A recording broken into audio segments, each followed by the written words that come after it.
I'm Rose Matthews, a 64-year-old widow, and if there is one thing life has taught me, it's that people will only take what you allow them to.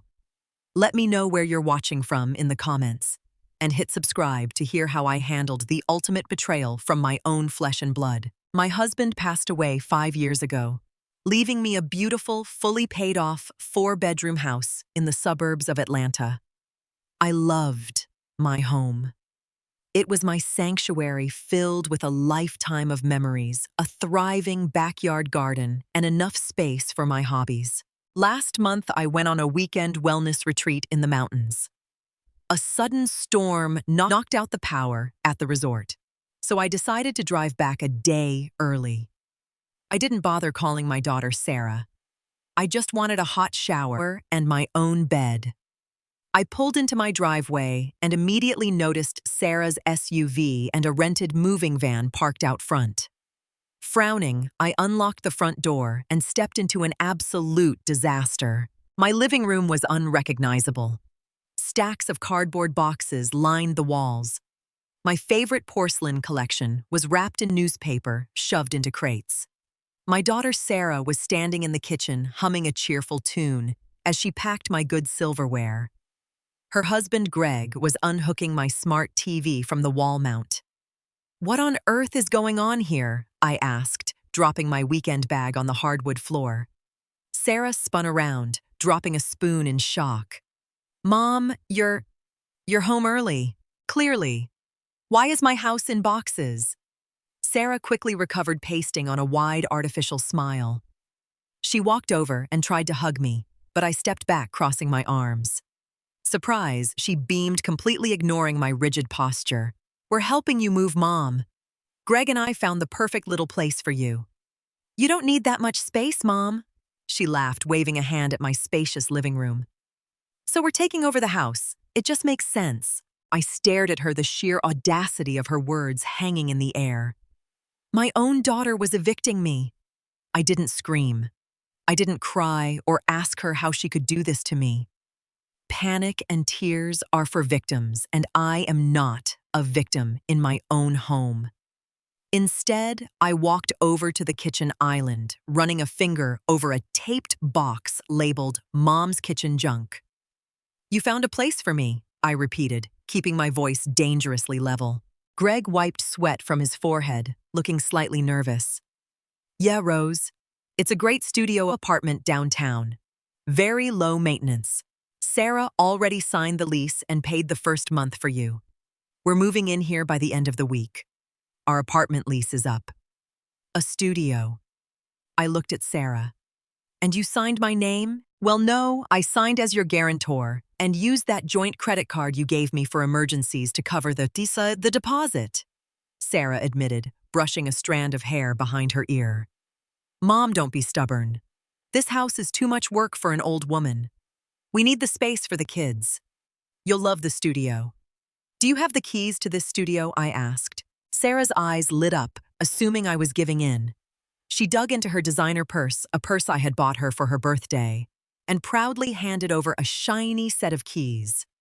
"Right here. We already took a few boxes over." I closed my hand around the cold metal. I didn't throw them back at her. I slipped them into my pocket. "Put the TV back, Greg," I instructed calmly, "and both of you get out." Sarah blinked. "What, Mom? We have to finish packing. You are leaving my house right now. I just drove 3 hours in a storm, and I am tired. I need the night to process this." I pointed to the door. "Out. We will deal with this tomorrow." They exchanged a victorious look, clearly thinking my need to process meant I was accepting my fate. They grabbed their coats and left. The moment the door clicked shut behind them, I went straight to work. The silence of the house settled around me, but my mind was racing. I walked straight to my home office and opened my fireproof safe. The deed to the house rested right on top. My name, and only my name, was on it. Sarah had always been entitled, but this was a new level of delusion. She truly believed that because I was a widow, I was waiting to be pushed aside. I opened my laptop and logged into my bank accounts. Sarah had mentioned the joint credit card. 5 years ago, I added her as an authorized user so she could buy groceries for me when I was recovering from knee surgery. I had never taken her off. I checked the balance. $3,000 for a studio apartment deposit and first month's rent. I clicked Remove Authorized User, then immediately reported the card as compromised, having the bank freeze it entirely. Next, I logged into my family cell phone plan. Sarah and Greg had been on it for years because it was cheaper for everyone, though I paid the bill. With 2 clicks, their lines were suspended. Let's see how easy it is to orchestrate a home takeover without a working cell phone. Finally, I picked up my own phone and called a 24-hour locksmith I had used before. "Hi, Mike. It's Rose Matthews. I need the locks on all 4 exterior doors changed immediately. Tonight." While waiting for Mike, I grabbed a box cutter. I didn't unpack my things. Instead, I went upstairs to the guest room Sarah had already started painting baby blue for her youngest. I grabbed trash bags and stuffed every single paintbrush baby blanket and piece of clothing she had brought over into them. I dragged their bags out to the garage, locking the interior door behind me. When Mike arrived, he swapped the old brass locks for heavy-duty smart locks. As the sun began to rise, I brewed a fresh cup of coffee. The trap was set. Now I just had to wait for the mice. At 8:00 a.m. sharp, a massive U-Haul truck backed into my driveway. I watched through the kitchen window, sipping my black coffee. Sarah and Greg hopped out of the cab, looking exhausted but excited. Greg went to the back to roll up the door, revealing all their furniture, while Sarah marched up the front steps. I stood in the hallway, watching her shadow through the frosted glass. I heard her key slide into the deadbolt. She turned it. Nothing happened. She rattled the handle, then tried the key again, pushing her weight against the heavy oak door. Still nothing. I unlocked the smart lock from my phone, leaving the heavy metal security chain engaged, and opened the door just a few inches. "Mom, what's wrong with the lock?" Sarah huffed her hands on her hips. "It's a new lock, Sarah," I replied smoothly. "Well, open the door, the movers charge by the hour, and Greg needs to get the couch inside." "Greg isn't bringing anything inside," I stated, looking her dead in the eye. "Your bags from the guest room are in the driveway by the garage. Take them and leave." Sarah's face morphed from confusion to irritation. "Stop playing games, Mom. We gave up our apartment. The landlord already has new tenants moving in today. We live here now." "No, you don't." I held up the studio keys she had given me the day before and tossed them through the crack in the door. They landed on the porch mat with a sharp clink. "You live in the studio you rented. It's perfect for you. You don't need that much space anyway." Her jaw dropped as her words hit her. "Are you insane? We have a family. We can't fit into a 400-square-foot studio? That sounds like a problem you should have considered before you tried to steal your mother's home." I shut the door and locked it. Seconds later, Greg was pounding on the wood. The real confrontation was about to begin. "Rose, open this door right now!" Greg shouted, his fist slamming against the heavy wood. The glass panes rattled. I stood in the entryway, perfectly still, watching the doorknob jiggle violently. Sarah was yelling something about me being a horrible mother, her voice shrill and desperate. I walked over to the side window, sliding it open just enough to be heard. "Greg, step away from my door," I ordered. "We have nowhere to go," he yelled back, his face red. "You can't do this to us. Open the door, or I'll kick it down." That was the exact moment I reached into my pocket and pulled out my cell phone. I didn't argue. I didn't scream back. I simply dialed 911 and put it on speaker so they could hear. "911, what is your emergency?" The dispatcher's voice echoed through the window screen. "Yes, I need officers at my home immediately," I spoke clearly. "I have 2 unwanted individuals trespassing on my property, and the man is threatening to kick my front door down." Sarah's eyes widened in sheer terror. "Mom, stop, hang up." Greg froze his fist, suspended in the air. "Are you in immediate danger, ma'am?" the dispatcher asked. "They are on my porch now. I've asked them to leave and they are refusing." Greg grabbed Sarah's arm, his bravado instantly crumbling. "Let's go. Now." I watched as they practically sprinted to the U-Haul. Greg jumped into the driver's seat, grinding the gears as he threw it into reverse. They sped down the street just as I gave the dispatcher my address. A patrol car did a drive-by 10 minutes later, but by then, the driveway was empty, save for the black trash bags of their belongings I had left by the garage. I canceled the police call, brewed another cup of coffee, and sat on my couch. The house was quiet again, but I knew Sarah wouldn't give up that easily. She was about to change her strategy. 2 hours later, my house phone rang. I had suspended their cell service, so the caller ID showed a local gas station payphone. I let it ring 3 times before picking up. "Mom." Sarah's voice was trembling heavy with dramatic tears. "Please, my phone has no service. My credit card was declined when I tried to buy gas for the U-Haul." "What are you doing to us? I am removing myself from your finances," I replied calmly. "Since you're independent enough to sign leases and orchestrate a move, you're independent enough to pay your own bills. We're sitting in a parking lot."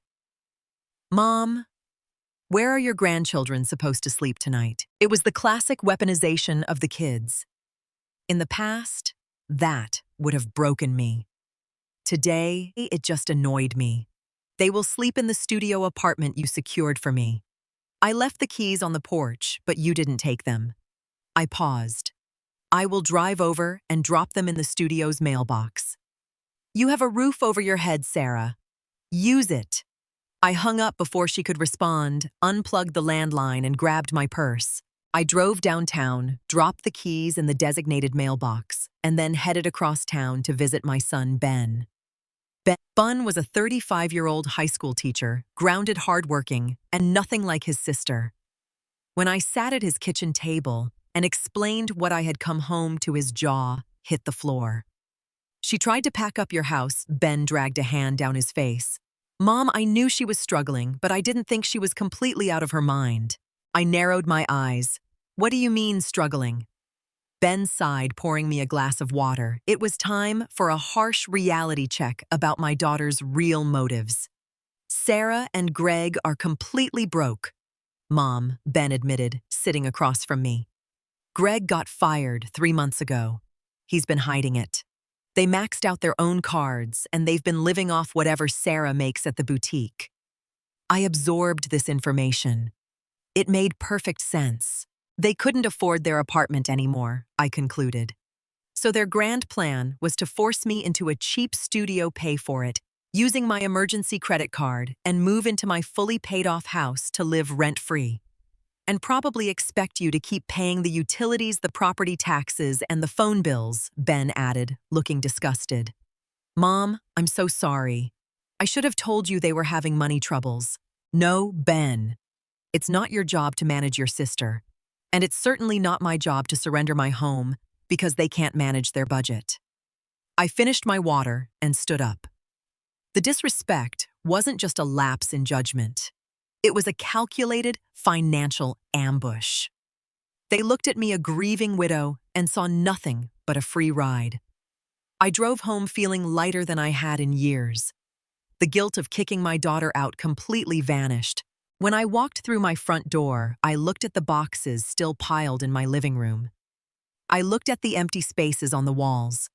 Sarah was right about one thing. This house was too big for me now. The maintenance, the property taxes, the empty rooms, it didn't serve me anymore.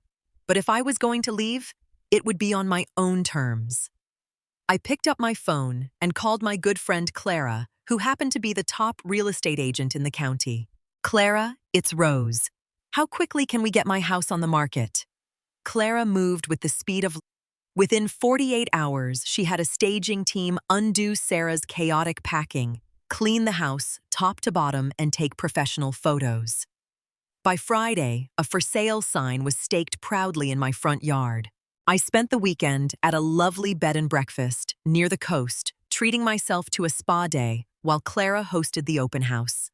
I had no intention of dealing with the public, or worse, dealing with Sarah. But Clara kept me updated. On Sunday afternoon, my phone buzzed with a text from Clara. Guess who just crashed the open house? I called her immediately. What happened? Clara chuckled on the other end. Sarah stormed in right in the middle of a viewing with a young couple. She started yelling that the house wasn't for sale, that it belonged to her family. She looked like she hadn't slept in days. What did you do? I pulled out the deed copy I keep in my folder, smiled and told her that unless her name was Rose Matthews, she was trespassing on a private showing. I told her if she didn't leave, I'd have the broker's security team escort her out. Clara paused. She started crying, Rose. Real tears this time. She kept saying, she's actually selling it. She's actually leaving us with nothing. I felt a brief pang in my chest, a mother's instinct, but I pushed it down. She left, Clara confirmed. And Rose, we have 3 offers. 2 are above asking price, all in cash. The market is hot. Accept the highest one, I said, a genuine smile spreading across my face. The house was gone, and with it, Sarah's free ride was permanently canceled. The closing took less than 30 days. Because I owned the house outright, a massive sum of money was wired directly into my private bank account. I didn't move into a dingy downtown studio. Instead, I bought a beautiful sunlit 2-bedroom condo in a quiet retirement community near the beach. It had a community pool, a gardening club, and 24-hour security at the gate. A week after I settled into my new place, the gate guard called my phone. Mrs. Matthews, I have a Sarah and Greg here. They claim they are your daughter and son-in-law. I took a deep breath, looking around my pristine, peaceful living room. Let them in just this once. 10 minutes later, there was a knock at my door. I opened it to find Sarah and Greg looking thoroughly defeated. The arrogance was gone, replaced by deep, dark circles under their eyes. Mom, Sarah whispered, looking past me into the gorgeous condo. You can stay on the porch, I said, leaning against the door frame. What do you want, Sarah? Greg swallowed hard. Rose, we're drowning. The studio is too small. I haven't found a job yet. We saw the house sold for over $800,000. We just need a little help. A loan. To get a real apartment. I looked at my daughter, who refused to meet my eyes. When you packed up my house, you didn't ask if I needed help. When you forged my name to put me in a shoebox, you didn't care about my comfort. I kept my voice steady, devoid of anger. You tried to take my home. Now you have to build your own. Mom, please, Sarah cried. The bank of Mom is permanently closed, I said softly. Goodbye, Sarah. I closed the door, listening to the heavy silence on the other side. It's been 6 months since I closed that door. I hear through Ben that Sarah and Greg are still in that downtown studio. Greg finally had to take working night shifts at a warehouse to pay the rent, and Sarah is working full-time. They are figuring out how to be adults finally because they have no other choice. I took a portion of the house sale money and set up a trust for Ben's children. Ben has always respected me, never asked for a dime, and works hard. He visits me every other weekend, and we have barbecues on my patio. A's for me. I've never been happier. I joined a book club, I take water aerobics, and my condo is completely undeniably mine. There are no spare rooms for anyone to claim, and my locks belong only to me. Sometimes, as parents, especially as mothers, we are conditioned to endlessly give. We are expected to shrink our lives so our children can expand theirs. But there is a massive difference between supporting your children and allowing them to exploit you. I had to lose the house I raised my family in, but in return, I gained complete peace of mind. I stopped being the backup plan and started being the main character of my own life. Thank you for listening to my story. If you've ever had to set a hard financial boundary with entitled family members, I want to hear about it in the comments below. Don't forget to like this video and subscribe for more stories. Remember, setting a boundary isn't a punishment. It's a bridge to your own freedom. Take care of yourselves. Looking back, the biggest lesson I learned wasn't just about protecting my house or my money. It was about protecting my peace. For so long, I believed that being a good parent meant giving until my own cup was completely empty. But I realized that you don't have to shrink your own life to make room for someone else's entitlement. Setting a firm boundary doesn't make you a cruel person. It just means you finally respect yourself enough to say, enough. Sometimes the absolute best thing you can do for your grown children is to step back and let them figure out how to stand on their own 2 feet. I had to let go of the guilt to get my life back, and I don't regret it for a single second. If my story resonated with you today, or if you've ever had to make a really difficult choice to protect your own peace and set a boundary with family, I would love to read about your experiences in the comments below. We all need a little reminder sometimes that our well-being matters too. Please hit that like button, share this video with anyone who might need to hear it, and subscribe to the channel for more real-life stories. Thank you so much for spending your time with me today. And remember, your peace is always worth protecting.